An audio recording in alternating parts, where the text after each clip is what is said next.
Makikisuyo nga po, kung nagugustuhan niyo po itong mga niluluto ko pero madalas nakakalimutan niyo pong i-share sa wall niyo, baka naman po.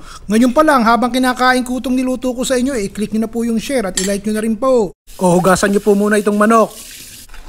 Mukhang malalaki yung piraso nitong manok kaya hihiwain natin sa gitna ha. Kanina 4 na piraso lang, ngayon po 8 na. Salain po muna natin, kukunin natin yung pineapple juice ha. Ilalagay natin dito sa ating manok. Lagyan natin ng paminta. Palang lagyan na natin ng bawang. Patisan na po natin.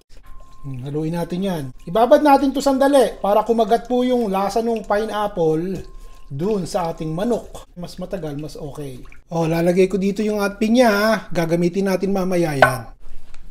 Dalawa po itong broccoli na ito. Pero isa lang gagamitin natin ha. Lagay nyo sa tubig. Salain po natin ito ha. Tapos ang gagawin natin, tutuyuin po natin ng konting paper towels itong manok para pag piprito natin hindi na ninilansik.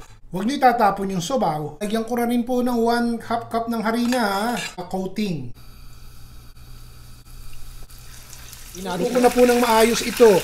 100% na luto para hindi na natin iluluto. Sayang naman yung crunchiness kung ilalagay ko sa sauce tapos lulutuin pa.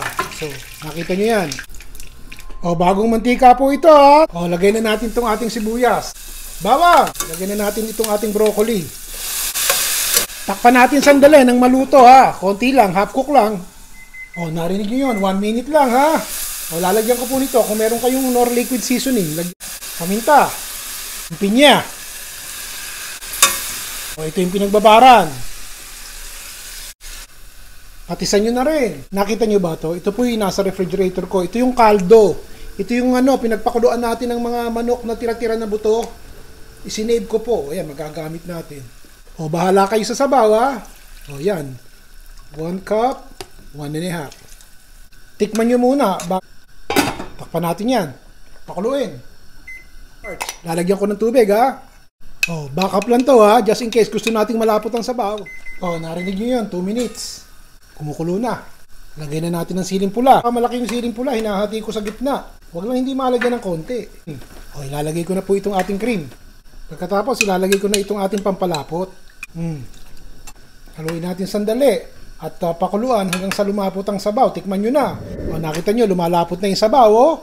Kung ayaw nyo po ng todo prito, pagulungan nyo lang sa mainit na mantika, papulahin. Tsaka ngayon natin ilalagay itong ating manok. Kakamayin ko na ha. Patayin natin ang apoy. Gusto nyo ba ng broccoli? Ayan, may broccoli po. Naku po! Ewan ko na sa inyo kung hindi nyo pa magustuhan to. Kakaibang luto ng pinya to mga kaibigan. Ano sa tingin nyo? Laban ba? Ayos po ba? Nag-i-enjoy po ba kayo?